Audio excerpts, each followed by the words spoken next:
Well, the Biden administration announced a plan to prepare for an increase in COVID-19 cases this winter. Joining us now, Dr. Cameron Webb, a senior advisor with the White House COVID-19 Response Task Force.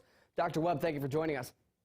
Thanks so much for having me. Hey, if you could, talk to us a little bit about the Biden administration's plan to take care of more hospital needs given rising cases of COVID, the flu, and RSV, this triple-demic, as it's called.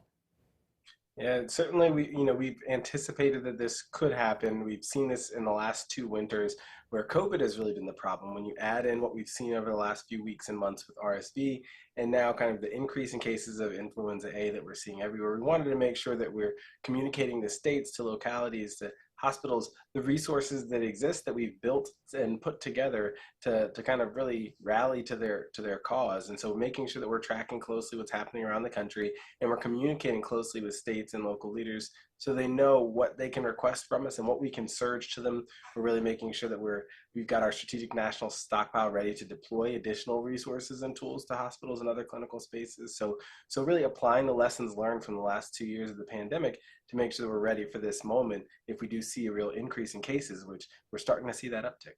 And one new part of the preparedness here, the federal government is giving out free COVID tests again, 4 tests per household. Well, what went into the decision behind this? How is it paid for, and do we have enough supply to meet demand?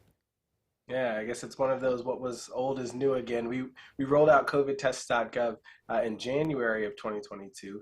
We had that program running really all the way through September, distributed millions of, or really tests to millions of households, and so really made a huge difference for a lot of individuals. We had to pause that because we were really depleting our stockpile, but we got some additional funds from Health and Human Services. So no new dollars from Congress, really just shuffling dollars within the agency to try to make sure we can deliver this service to individuals. Again, this is 4 tests per household. We think it can help stem the tide, make tests more accessible to folks at a time where we think they're going to be of greatest use. So when you anticipate an increase in cases, it's really useful to just have a test at home within arm's reach where you can figure out if you've got COVID and make decisions from there. And so that's really what went into it. We do think that it can help.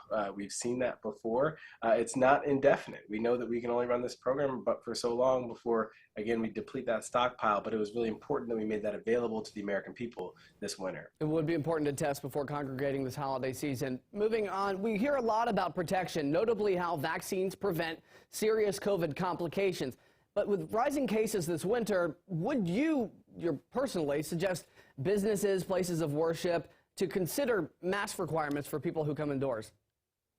Well, I think the nature of mask requirements now are really predicated on those COVID community levels. You can check on, the covid.gov website, and every Thursday we update what the levels are. So if your community has medium or high levels of spread, it's recommended that people consider masking again. And I think that's an appropriate step for folks. And so what I would tell people, and I would tell folks in these kind of congregate spaces, is if you want to keep that space as safe as possible, if your COVID community levels do go higher, then you can encourage people to follow that CDC recommendation that includes, masking. And I think that's the reason why with this winter preparedness plan, we're making masks available in more spaces. For a lot of people, they still do have some masks, but want to make sure that people are able to get their hands on masks and use those when things get a little bit more concerning as the season goes on. Dr. Webb, we've got about 30 seconds left. A new federal study just released from the National Center for Health Statistics says that long COVID symptoms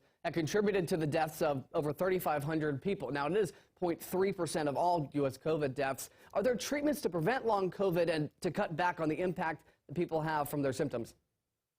Well, I would say the best treatment to prevent long COVID is to not get COVID. And I think the best ways to do that is to be vaccinated, to wear masks when levels are higher. Those are things that are critical. We do have some indication that maybe treatments may be helpful.